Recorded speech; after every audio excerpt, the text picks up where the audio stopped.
오늘은 어떤 상황에도 끊을 수 없는 하나님의 사랑이라는 제목으로 하나님 말씀 증거할 때 큰 은혜와 감동이 있으시기를 축복합니다. 우리는 좀 많이들 착각하는 것 같아요. 감사할 수 있는 상황에서도, 얼마든지 또 견딜 수 있는 상황 속에서도 나는 불행한 사람이야, 나는 인생이 참 꼬여가지고 이게 삶 자체가 참 왜 이럴까 하면서 부정적으로 반응하는 사람도 있을 텐데, 각자가 그것이 착각일 수도 있다는 것입니다. 그래서 하나님의 말씀을 통하여서 나를 점검해야 합니다. 유머 하나 말씀드리겠습니다. 어떤 중년 부인이 성당에 신부님에게 고해 성사를 하러 와서 자기의 죄를 이렇게 고백했습니다. 신부님, 저는 거울을 자주 봅니다. 하루에도 몇 번씩 봅니다. 거울을 들여다보면 제가 너무 아름답다고 뽐냅니다. 제 교만을 용서해 주십시오. 이 고백을 합니다. 그래서 신부님이 칸막이 커튼을 조금 들여다본 다음에 그 여인을 쳐다보고 이렇게 얘기했습니다. 자매님, 안심하세요. 그것은 죄가 아니고 착각입니다. 그러니 마음 편히 돌아가십시오. 각자 사람들이 나름대로 이렇게 생각하고 사는 것 같아요. 자기는 너무 잘났다고 착각하고, 또 어떤 사람은 자기가 너무 못났다고 착각하고. 그런데 하나님을 믿는 우리는 예수님 안에서 모두 다 삶이 어쨌든 하나님의 시선과 관점으로 보면 복된 삶인 것을 믿습니다. 여러분, 분재가 올곧게만 쓰고 풍성하면 그거 아름답다고 말합니까? 분재는 조그만하고요, 화분에 심겨져서 많이 굴곡지게 꼬여 있어야 그게 값어치가 있는 것입니다. 인생이라는 것이 꼭 우리가 원하는 대로, 많은 사람들이 부러워하는 대로 편하고 세상적으로 잘 되는 것만이 그게 복은 아니라는 것입니다. 그럼에도 불구하고 우리는 늘 이 안에 그냥 자동적으로 편한 걸 추구하고, 인정받는 걸 추구하고, 누가 봐도 참 행복하다, 그런 삶을 기대하면서 살아갑니다. 혹시 요즘 신앙생활이 뭔가 밋밋하다고 느껴지지는 않으십니까? 예배 꼬박꼬박 드리는데 마음속 깊은 곳에서 여전히 불안하고, 하나님이 정말 나를 사랑하시는 걸까 하는 질문이 스멀스멀 올라올 때가 있지 않습니까? 열심히 기도하는데 응답은 더딘 것 같고, 삶의 무게는 여전히 무겁고, 그래서 마음 한구석에서는 하나님의 사랑을 머리로는 알겠는데, 들어서는 알겠는데 가슴으로 확신하지 못한 채 살아가고 있지는 않습니까? 오늘 본문은 바로 그런 우리에게 주시는 하나님의 러브레터, 사랑의 편지입니다. 우리 인생에서 관계보다 중요한 것은 없습니다. 그리고 그 모든 관계가 깨어지지 않고 지속되려면 반드시 그 중심에 있어야 할 게 뭔가? 사랑입니다. 사랑이 있어야 합니다. 부부 사이의 물질이 풍요로워도 사랑이 없으면 불행하고요, 부모가 자녀에게 최고의 것을 주어도 사랑이 없으면 공허합니다. 그래서 솔로몬은 잠언서 17장 1절에서 이렇게 고백을 합니다. 한번 읽어볼까요? 같이 시작. 마른 떡 한 조각만 있어도 화목하는 것이 제육이 집에 가득하고 다투는 것보다 나으니라.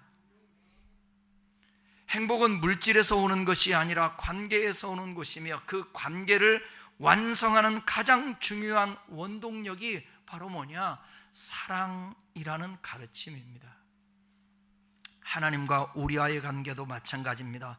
아무리 신앙생활을 오래 해도 하나님의 사랑에 대한 확신이 없으면 우리의 신앙은 메마른 의무감에 지나지 않습니다. 반대로 가진 것이 없고 연약해도 하나님의 사랑을 확신하는 사람은 결코 어떤 상황에도 흔들리지 않습니다. 오늘 본문은 사도 바울이 로마서 1장에서 8장까지 기독교의 거대한 교리의 뼈대인, 예를 들어 죄의 문제, 은혜, 그 다음에 칭의, 의롭다움을 받는 것, 그 다음에 성화, 또 성령의 역사를 다 설명한 후에, 그렇다면 이 험한 세상에서 성도가 신앙생활을 해나갈 때 가장 중요한 결론이 무엇인가 깊이 고민하고 던진 내용입니다. 8장이, 특별히 오늘 본문이. 그 8장의 결론이 뭐냐면 하나님의 사랑입니다.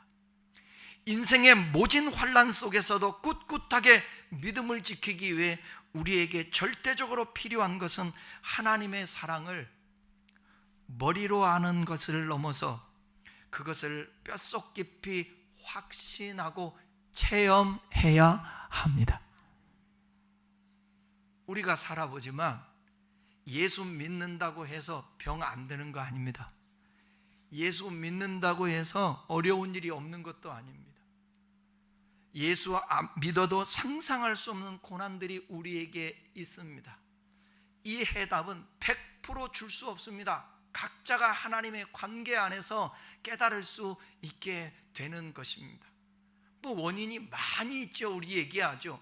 죄 때문에 고난이 오고, 하나님이 우리를 시험하기 위해서 고난이 오고, 우리를 온전한 사람으로 만들고 성숙한 사람으로 빚어가기 위해서 때로는 고난을 준다, 그렇게 말씀하지만 어쩔 때 보면 도대체가 이해가지 않는, 상대적으로 정말 어떻게 저런 사람들에게 저런 일이 있을까, 가족에게 한꺼번에 암이 오고 뇌경색이 오고 척추측만증이 오고, 여러분, 그럼에도 불구하고 아무 일이 없이 승승장구하면서 자식 잘 되지, 내가 하고 싶은 거 다 하지, 너무너무 행복한데 하나님과의 관계는 소원하는 것입니다. 그리고 우울해 가는 거예요. 그리고 근심 걱정하며 사는 겁니다. 그런데 아까 방금 말씀드린 그런 상황에도 흔들리지 않으며 하나님의 사랑과 관계 속에서 그분을 믿고 의지하기에 여전히 태연하게 살아내며 수많은 사람들에게 감동을 주고 용기를 주고 힘을 주는 사람이 있다라는 것입니다. 물질의 평안과 행복과 건강과 그 복 속에 살면서 다른 사람들을 고통을 주고 괴롭히고 위력으로 힘들게 하는 사람이 있는가 하면, 고난 속에서도 사람들을 얼마든지 용기 있고 힘을 내게 살게 만들고 위로해 주는 사람이 있다라는 것입니다. 그렇다면 하나님 편에서 보면 무엇이 옳겠습니까? 그래서 우리가 신앙의 여러분, 제가 여러분들을 축복하며 저도 수도 없이 하나님 복을 달라고 기도하고 여러분들이 복을 달라고, 저는 눈 뜨면서부터 하루 종일 우리 성도들을 위해서 항상 기도합니다. 하나님 아무 일 없게 해주십시오. 아멘 하잖아. 근데 아무 일이 없는 게 아니야. 그래도 아무 일이 일어나, 그래도 우리는 기도하는 거예요. 그렇지만 더 중요한 건 뭐냐면 어떤 상황들을 맞닥뜨린다 할지라도 그 안에서 믿음으로 반응하며 믿음을 버리지 않고 주님을 원망하고 불평하지 않고 살아내는 것입니다. 오늘도 여러분, 아무리 몸부림쳐도 제자리에 있고요, 아무리 몸부림쳐도 나아질 기미가 환경은 없단 말이에요. 그런 상황 속에서 살아가는 사람들, 하나님 앞에 기도한다고 그 상황이 나아지느냐? 아니요, 나아질 수도 있지만 안 나아지게 한단 말이에요. 그러면 뭐예요, 하나님은? 그런데 그런 자들에게 소망이 있는 겁니다. 무슨 소망이냐면 하늘의 소망이에요. 하늘의 소망. 어떤 사람이 암에 걸려서 마지막 사기가 됐습니다. 복수가 차고 너무 힘든 거예요. 너무 고통스러운 거예요. 이분의 반응이 두 가지입니다. 하나는 기도하는데 하나님이 살려주시면 내가 영광을 돌리고 살고, 비록 하나님이 나를 데려간다 할지라도 이 고통에서 벗어날 수 있기에 감사하다고. 여러분, 우리에게 있어서 이 삶이 절대 중요하지 않다라는 것이 아닙니다. 우리가 살아가는 이 삶은 너무나도 중요합니다. 맞죠? 여러분의 자녀들이 아무 일 없이, 여러분의 손자 손녀들이 아무 일 없이 건강하게 잘 자라면 좋지 않겠어요? 집안에 하는 일마다 다 잘 되면 되지 않겠어요? 그게 우리의 열망이에요. 우리의 소망입니다. 그런데 그게 뜻대로 다 되냐고요. 그러기 때문에 우리는 그것을 바라보고 사모하면서도 기도하지만, 정말 우리 안에 어떤 일들이 벌어진다 할지라도 영원한 삶이 있으니까, 저와 여러분들이 사랑하는 대상이 있지 않습니까? 그 사랑하는 사람들이 이 땅에서도 잘 살고 복 받으면서 평안하게 살았으면 좋겠죠. 그런데 그 삶도 한계가 있어서 어느 날인가 멈추는 날이 온다라는 것입니다. 그 뒤에는 어떻게 해요? 영원이 있습니다. 그 영생 영원. 그러기에 저와 여러분들이 항상 먼저 우리의 자손 후손들에게, 다음 세대들에게 보여줘야 될 게 뭐냐면, 무슨 복 받아서 그거보다, 그것도 중요한데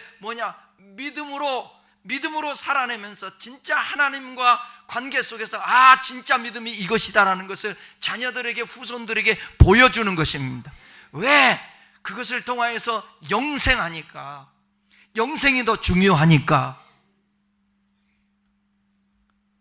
요한일서 3장에서 보게 되면, 요한 3서 1장 3절에 보면 이 말씀이 있습니다. 사랑하는 자여, 내 영혼이 잘됨 같이 내가 범사에 잘되고 강건하기를 원하노라.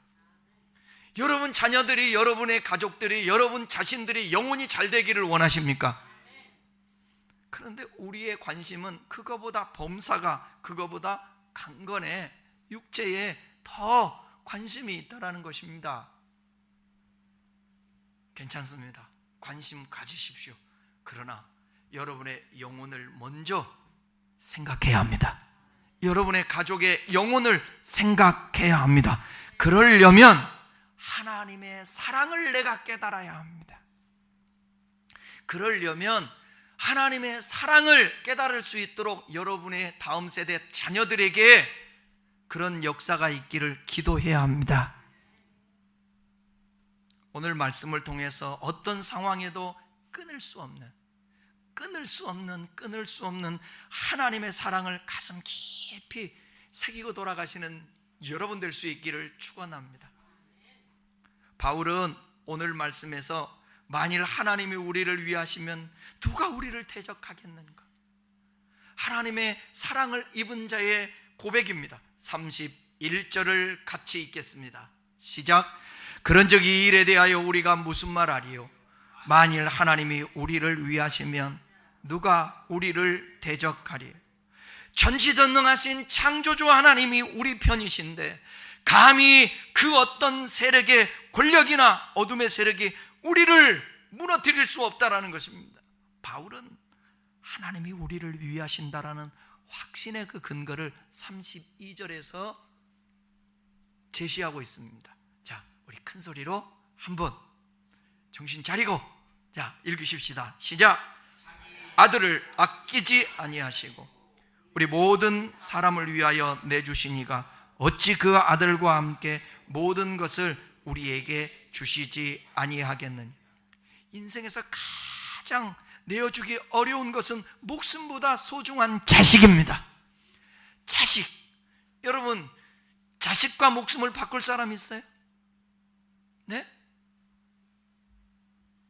내 대신 자식이 죽으라고 그렇게 바꿔주겠냐고요. 차라리 자식 대신 내가 죽는 게 낫지. 안 그런다 할지라도 그게 보통 진리니까 아멘 하세요. 저는 싫어요. 개 인생은 개 인생이고, 아이고 내가 살아야지. 지가 그럴 사람이 어디 있겠습니까? 금수가 아니라면 모두 다 내가 희생당해서 자식 잘 되기를 원하죠. 그렇게 해서 밤낮 여러분들이 땀 흘려 돈 벌어 아이들을 먹이고 입히고, 나는 안 입어도 자식 입히기를 원하고, 나는 안 먹어도 자식 먹기를 원하고. 자식 먹는데 뺏어서 먹는 부모 있나요? 너는 자식아 앞으로 먹을 날이 많으니까 내놔.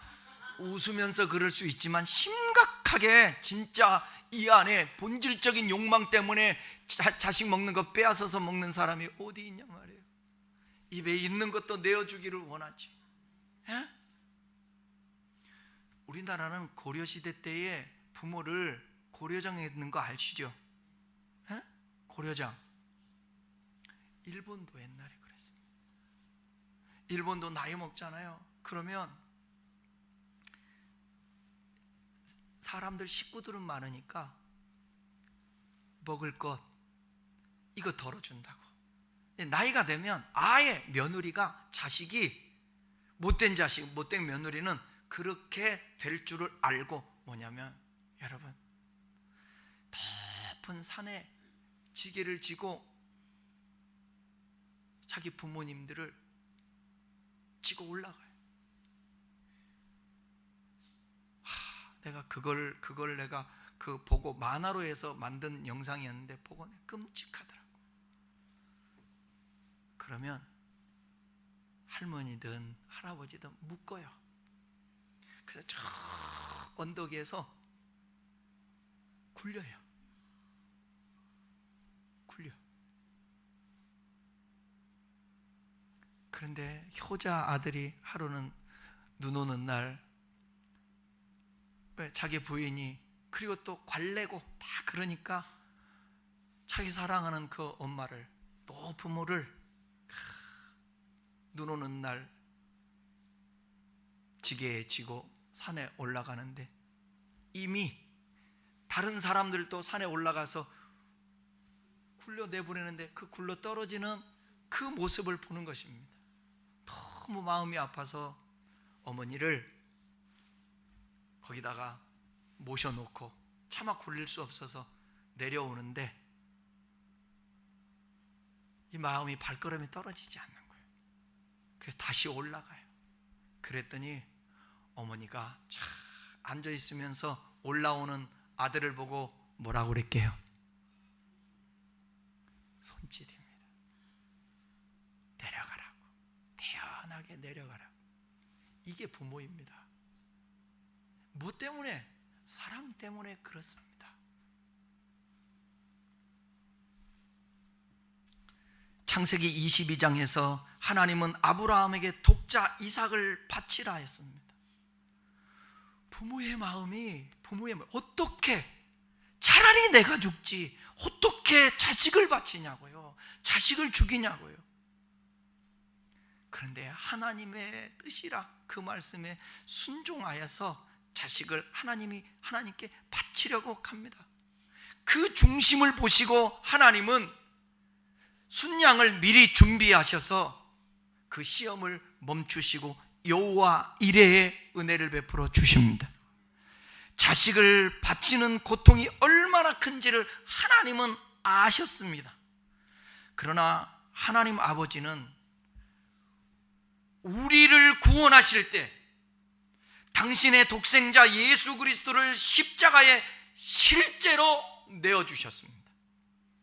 누구도 대신 막아주지 않았고 그 아들의 죽음을 끝까지 지켜보셨습니다. 최고의 선물인 아들까지 아낌없이 내어주신 분이 오늘을 살아가는 우리에게 뭔들 우리가 유익하다면 보호하시고 인도하시고 공급하지 않겠습니까? 그런 일들이 벌어지지도 않고 아무런 역사도 없고 아무런 느낌도 없이 신앙생활하는 것은 하나님의 문제가 아니에요. 강팍한 나의 문제인 것입니다. 그래서 주님 앞에 이 굳어진 돌 같은 마음을 제하시고 나에게 부드러운 마음을 부어주십시오. 그럴 때 성령은 굳은 마음에 하나님의 영을 부어주셔서 하나님을 사랑하고 하나님의 규례와 법도를 지켜 행할 수 있게 만들어 주시는 것입니다. 다윗은 수많은 대적에게 둘러싸여 목숨이 위태로울 때 시편 3편을 이렇게 고백합니다. 다 같이 읽어보겠습니다. 시작. 내가 누워 자고 깨었으니 여호와께서 나를 붙드심이로다. 천만인이 나를 에워싸 진친다 하여도 나는 두려워하니. 이게 하나님의 사랑을 확신하며 살아가는 믿음의 사람들의 모습입니다. 내가 누워 자고 깨었으니 여호와께서 나를 붙드심을, 하나님이 나를 항상 붙들고 계세요. 그래서 내 주변에 천만인이 나를 둘러 진친다 할지라도 어마어마한 그 두려움 속에서도, 두려운 환경 속에서도 나는 태어날 수 있다. 두려워하지 않을 수 있다. 왜? 하나님의 그 사랑 때문에. 그분이 옳겠지, 그분이 함께 하시지. 사망의 음침한 골짜기라도 하나님이 함께 하시지. 압살롬의 반역으로 아들에게 쫓겨 광야를 떠돌던 다윗의 이 고백입니다. 왕의 자리도 명예도 심지어 자식의 사랑까지도 잃어버린 그가 어떻게 이렇게 평안할 수 있을까? 그것은 상황이 좋아서가 아니라 여호와께서 자신을 붙드신다는, 사랑하신다라는 확신 때문입니다. 그래서 나의 힘이 되신 여호와여, 내가 주님을 사랑합니다. 다윗이 이렇게 고백하는 것입니다. 이 다윗의 고백이 오늘 아들을 아끼지 않고 내어주신 하나님의 사랑을 신뢰하는 저와 여러분의 고백이 되기를 축원합니다. 여러분의 상황이 어떠하든지 하나님이 여러분들을 위하십니다. 이것이 흔들 수 없는 진리입니다.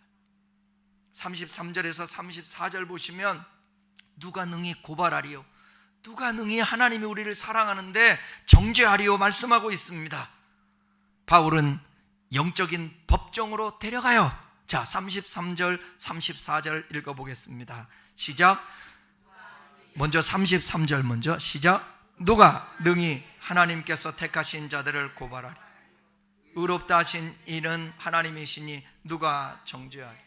성도 여러분, 우리 마음속에는 늘 두 고발자가 있습니다. 첫째는 사탄입니다. 계시록 12장에 보게 되면 이 사탄은 우리 형제들을 참수하던 자, 우리 하나님 앞에서 밤낮 참수하던 자라고 그렇게 말하고 있습니다. 사탄은 끊임없이 우리의 과거의 죄, 실패, 그런 것들을 하나님 앞에서 들춰내면서 네가 정말 하나님의 자격이 있는 자야?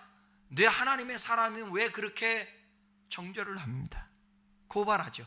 여기에 속으면 안 됩니다. 마귀의 소리를 들으면 안 돼요. 여러분들에게 자꾸 마음이 불안하게 하고 걱정 근심이 되는 그런 소리들, 이건 마귀가 주는 소리들이에요. 또 고발하는 것은 우리 자신이에요. 스스로를 정죄하는데 누구보다 능숙합니다. 에이, 나 같은 사람이 무슨 하나님의 사랑을 받을 자격이 있어. 내가 얼마나 자주 넘어졌는데, 내가 얼마나 부족한데. 이런 자책의 목소리가 우리 안에서 밤낮 울려 퍼지는 거예요.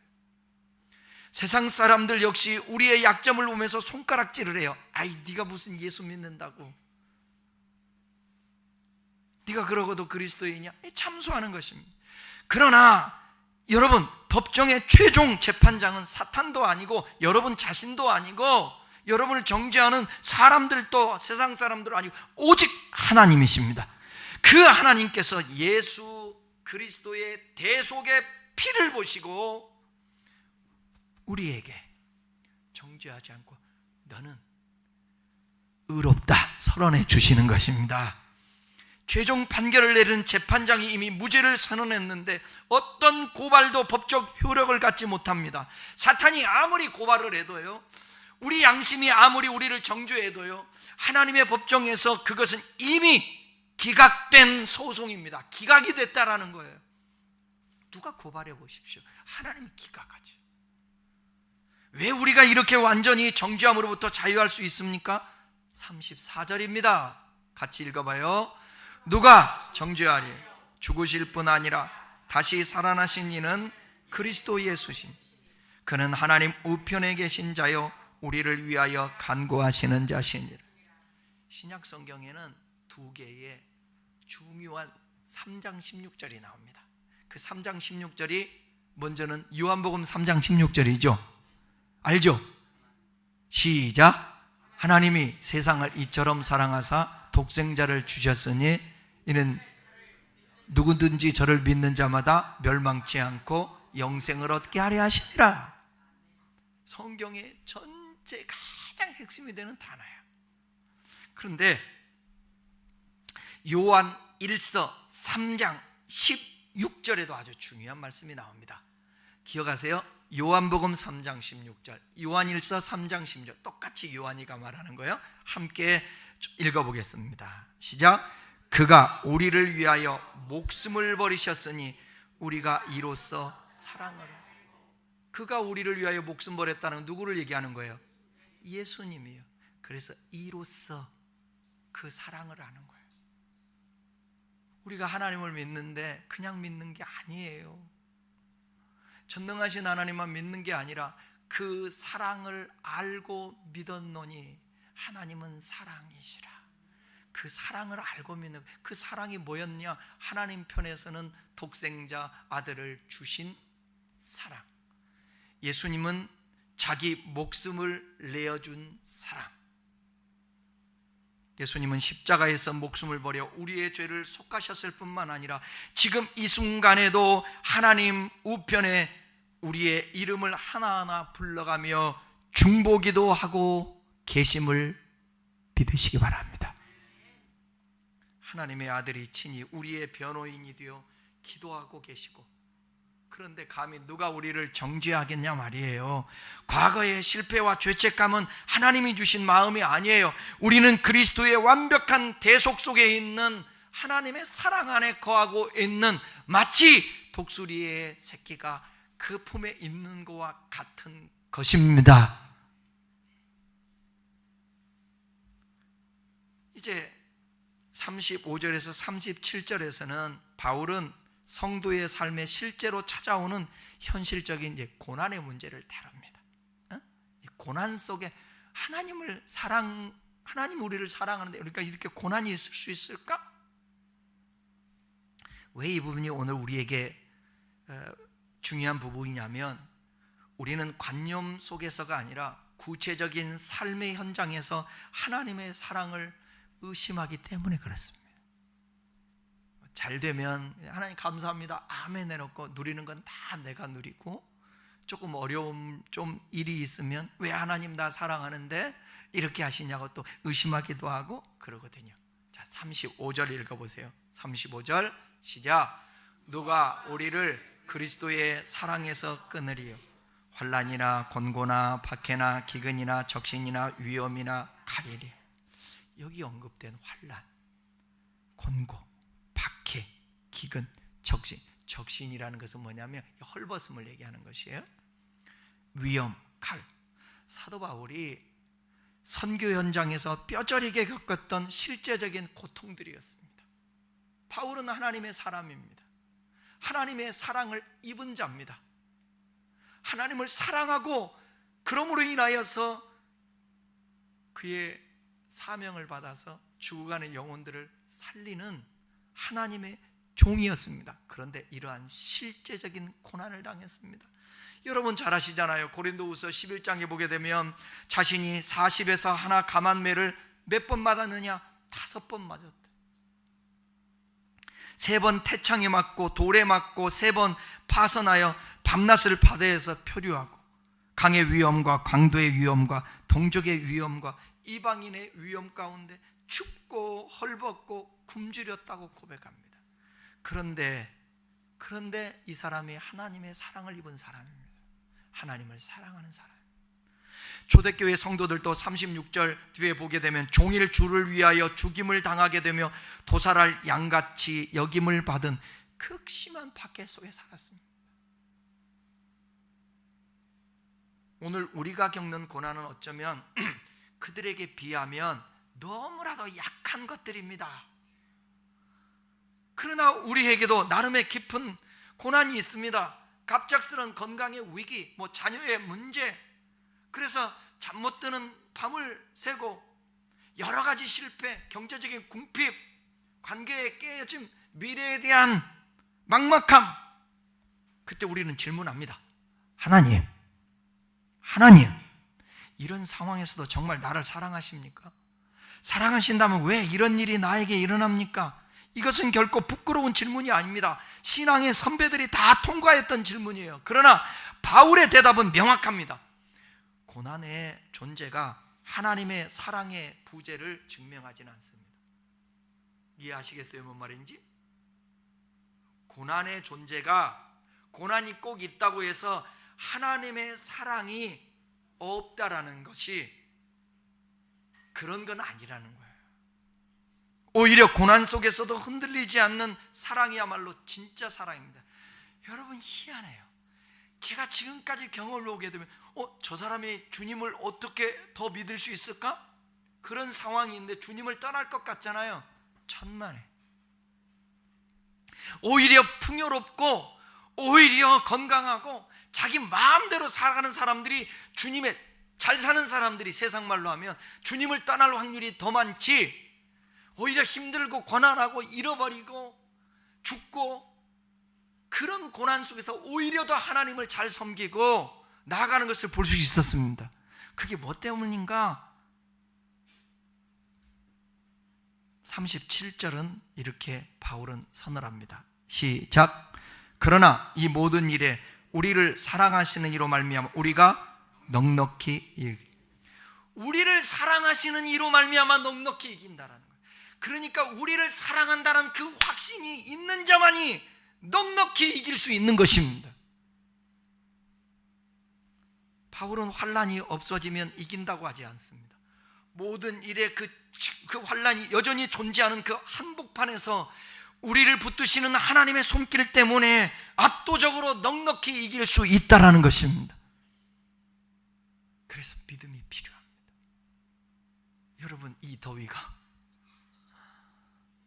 도대체가 숨이 턱턱 막혀서 지금도 제 몸에는 땀이 흠뻑 적셔 있습니다. 하루에도 런닝을 3개씩 갈아입는 그러한 이 무더위 속에서는 우리가 살아가지 않습니까? 또 어쩔 때는 영하 막 20도, 27도까지 가는 그 추위 속에서도 견뎌내지 않습니까? 면역성이 없으면 여름에 쓰러집니다. 면역성이 없으면 추위 가운데 감기 들고 병듭니다. 면역성이 강하면 이길 수 있습니다. 우리의 신앙의 면역성이 뭐냐? 하나님 사랑입니다. 하나님이 우리를 사랑한다는 그 믿음. 여러분에게 믿음이 필요합니다. 이렇게 덥고 힘들고 습하고 그래도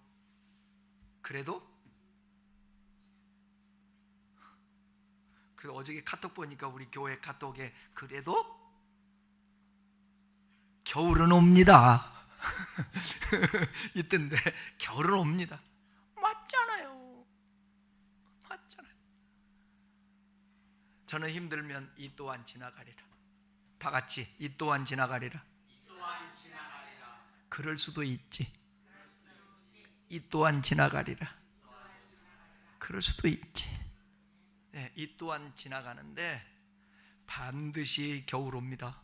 여러분, 죽지 않으면 겨울 맞이합니다. 안 올 일이 없습니다.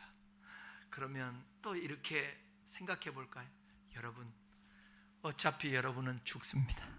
지난 심야 기도회 때도 얘기했는데, 여기 다음 세대 50대 이하는 50년 이상 사십시오. 50대 이하는 50년 이상 사십시오. 근데 지금 50대들 여기 계시는데, 50대들 혹시 50년 더 살고 싶으신 분 손 들어주세요. 제가 기도해 드릴게요. 우리 권사님들이 50년 더 살면 130세예요. 그럼 세계 기네스북에 오릅니다. 근데 김수환, 두루미야 거북이, 삼천갑자, 동박석, 워리워리, 세프리카, 그 다음에 뭐예요? 하리케인의 담벼락. 아무리 이름을 길게 지어서 오래 살게 한다 할지라도 그래도 죽습니다. 그러면 우리가 주님 앞에 설 날이 온단 말이에요. 그거 영혼을 생각하지 않고 이 땅에서 하나님의 사랑, 그것을 100% 증명할 길이 없습니다. 하나님이 사랑하는데 왜 이렇게 되는 거니까. 여러분, 옵니다. 겨울이 오듯 내일이 오듯 여러분의 영혼의 때가 옵니다. 그래서 그 영혼의 때를 위하여 육체의 남은 때들을 믿음으로 살아내야 합니다. 믿음을 키워야 합니다. 그 근육을 키우다 보면 근육이 찢어져서 굳어야 근육이 생긴다는 거. 그러니까 여러분, 좀 힘들어도, 더워도 참듯이, 힘들어도 인내하고 하나님의 사랑을 확인하면서 달려가야 합니다.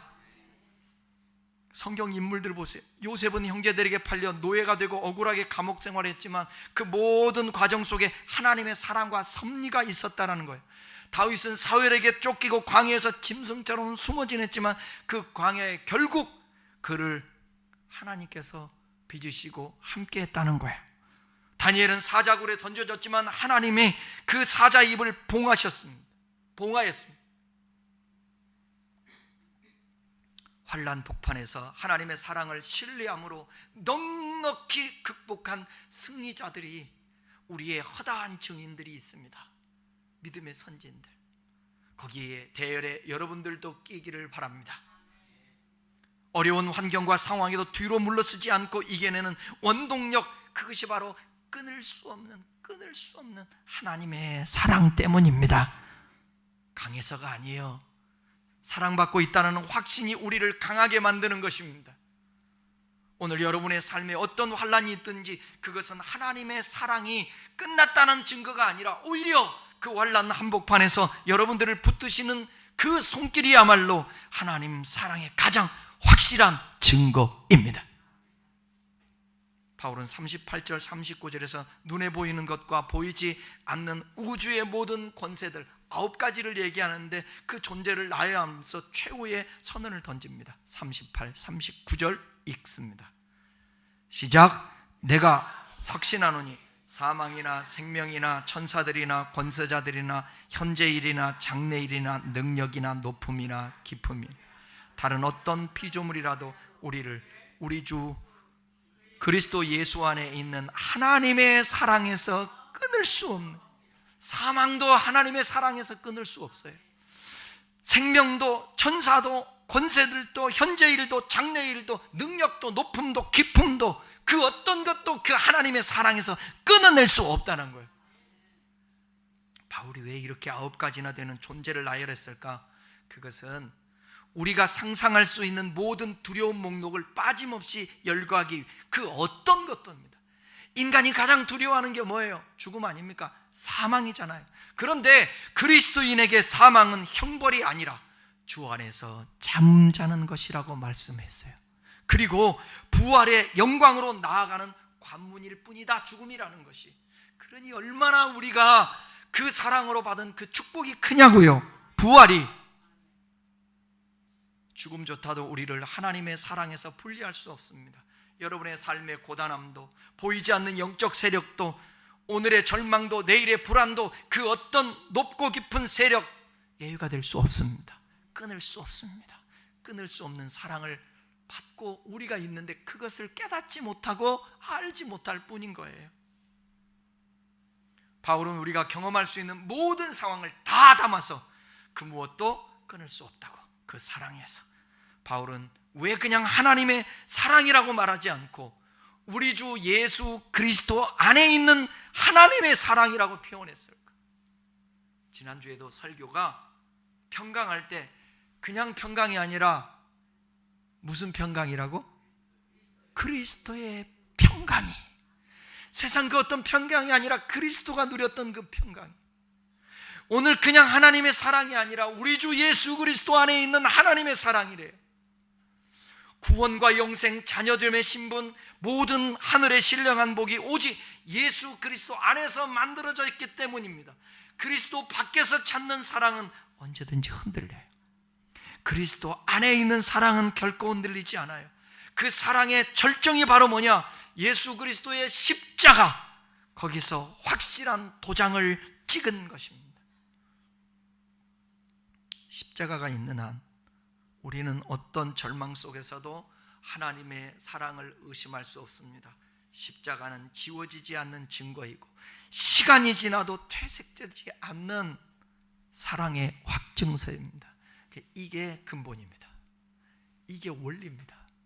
주어서 느끼는 것, 세상 것들, 그 다음에 내가 행복하게 해서 느끼는 것들, 이건 한계가 있는 거예요. 한계가. 우리의 생명 딱 끝난 그 순간 무엇 가지고 가느냐? 빈손 들고 가는 거예요. 세상 것들은 그때 십자가 붙들고 가는 겁니다. 예수님의 십자가, 그 사랑을 저와 여러분들이 입었다라는 것입니다. 말씀을 마치겠습니다. 우리의 삶에 우연은 없습니다. 로마서 8장 28절 잘하는 말씀 함께 읽겠습니다. 시작. 하나님을 사랑하는 자, 곧 그 뜻대로 부르심을 입은 자들에게는 모든 것이 합력하여 선을 이루느니라. 지금 이해되지 않는 일도, 지금 당장 아픈 일도 하나님의 시간 속에서는 결국 선으로 엮어지고 있다는 것입니다. 세상의 그 어떤 피조물도, 어떤 환난과 칼도, 그 어떤 죽음과 삶의 무게도 그리스도의 사랑에서 끊을 수 없습니다. 이 말씀을 여러분의 마음에 새기고 돌아갈 수 있기를 바라며, 나는 사랑받고 있다. 지금 이 순간에도 어떤 상황에도 나는 하나님께 사랑받고 있다. 따라하겠습니다. 나는 사랑받고 있다.